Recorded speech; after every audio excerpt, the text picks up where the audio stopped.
हिरण्यकश्यपु ब्रह्मा जी का तप करता है भगवान नाम की सत्ता को समाप्त करने के लिए, लेकिन बल चाहिए उसके लिए। तब उसने ब्रह्मा जी का तप किया था। और उसकी जो पत्नी थी पतिव्रता थी, धर्मपरायणा थी, कयादु उसका नाम था।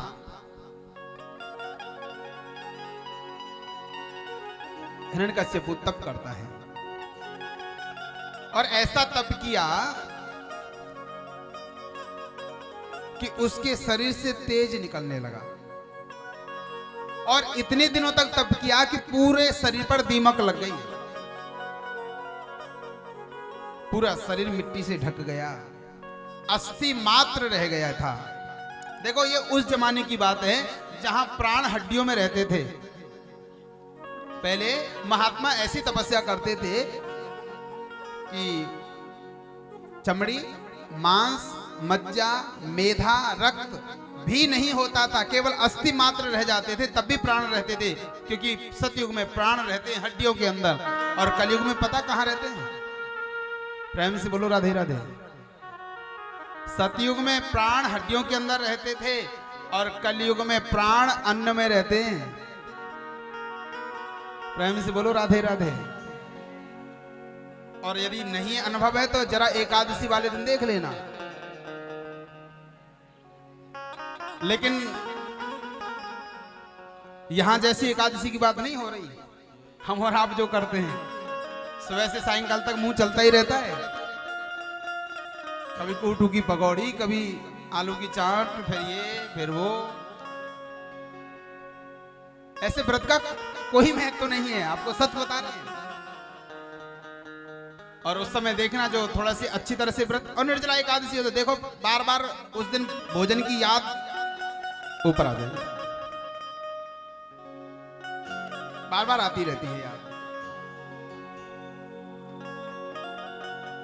क्योंकि कलयुग में प्राण कहां रहते हैं? अन्न के अंदर। जिस दिन भोजन ना मिले फिर देखो हाल, चाहे कितने भी फल खा लें। और कई लोगों को ध्यान उस दिन उन पर रहता है जो गोलगप्पे होते हैं। प्रेम से बोलो राधे राधे। अस्थि मात्र रह गया था हिरण्यकश्यपु का। तेज देवलोक तक पहुंच गए, देवता परेशान होने लगे। तब ब्रह्मा जी से जाकर के कहा कि आप जाएं दर्शन दें। और ब्रह्मा जी आए अपने हंस पर बैठ करके, उनकी सवारी हंस है। देखा कि पूरे शरीर पर तो मिट्टी लगी हुई है, दीमक से पूरा शरीर ढक गया है। कमंडल से जल लिया, अभिमंत्रित किया और जैसे ही छिड़का है पुनः शरीर वैसा ही हो गया जैसे पहले दिन तपस्या करने के लिए आए थे। ब्रह्मा जी ने कहा उत्तिष्ठ उत्तिष्ठ भद्रम ते तप सिद्धोसि काश्यप।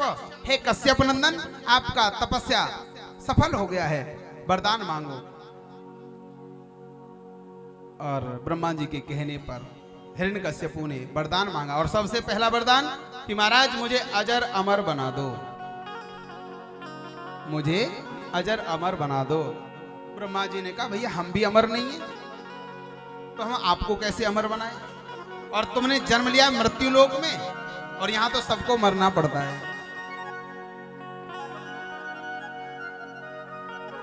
कोई फूल न बाग में ऐसा खिला, खिल के न जिसे मुरझाना पड़ा।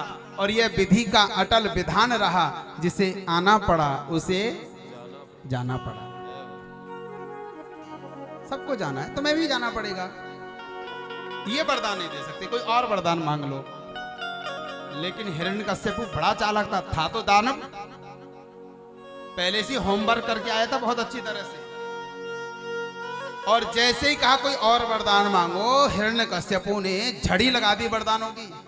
और क्या कहता महाराज, ना मैं ऊपर मरूं, ना नीचे मरूं, ना घर के अंदर मरूं, ना बाहर मरूं, ना अस्त्र से मरूं, ना शस्त्र से मरूं, ना दिन में मरूं, ना रात में मरूं, ना मनुष्य से मरूं, ना पशु से मरूं, 12 महीनों में से किसी महीने में मृत्यु ना हो। और ब्रह्मा जी आपके द्वारा बनाए हुए किसी जीव से मेरी मौत ना हो, ऐसा वरदान दे दो। ब्रह्मा जी की भी बुद्धि चकरा गई एक बार तो। बड़ा चालाक है ये। और सच मानिए, व्यक्ति कितने भी तैयारी कर ले मौत से बचने का, लेकिन मौत किसी को छोड़ती नहीं है, चाहे कितने भी च्यवनप्राश खाते रहे ना। प्रेम से बोलो राधे राधे।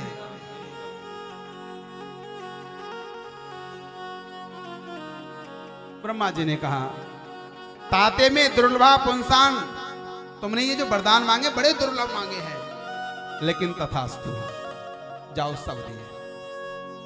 वरदान प्राप्त करके हिरण्यकश्यप लौट करके आया है।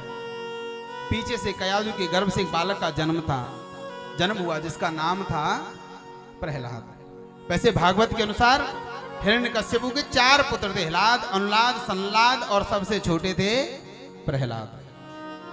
और ये नारद जी के शिष्य थे।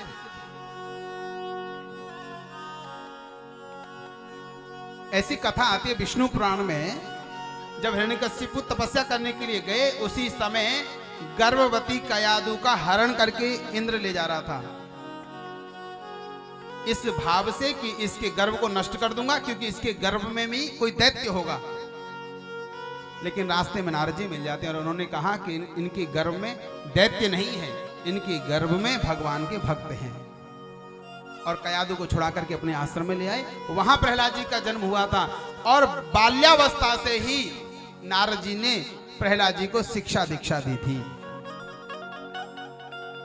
और जैसा बच्चों को पहले सिखाया जाता है वो हमेशा याद रहता है।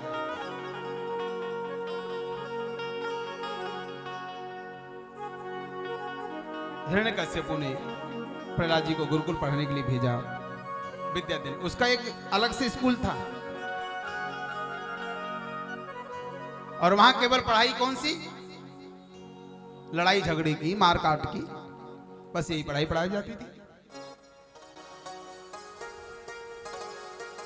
प्रहलाद जी को भेजा गया, लेकिन प्रहलाद जी तो पहले ही पढ़ चुके थे नारद जी के यहां।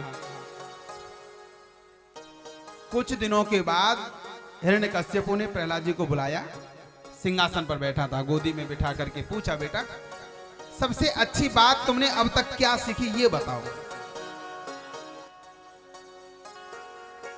प्रहलाद जी को लगा कि पिताजी अच्छी बात पूछ रहे हैं तो अच्छी बात बताएंगे, लेकिन हिरण्यकश्यप तो सोच रहा था कि कोई अच्छी सी पोएम सुनाएगा ये। प्रेम से बोलो राधे राधे। लेकिन प्रहलाद जी तो गुरुकुल के छात्र थे, उन्होंने तुरंत सुना दिया। तत्साधु मन्ने सुरवर्य दही नाम असद गृहा समुद विघ्न धिया। प्रहलाद जी कहते हैं, पिताजी यदि अच्छी बात सुनना चाहते हो तो सबसे अच्छी बात तो ये, संसार अंधा कुआं है और इस अंधे कुएं से बच करके जीव भगवान का भजन करे और अपना उद्धार कर ले,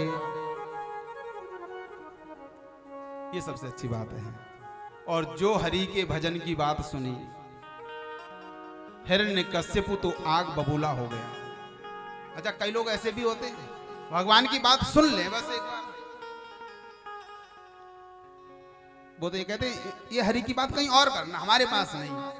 और जो ऐसा कहना समझ लेना वो हिरण्यकश्यप का वंशज ही है। प्रेम से बोलो राधे राधे।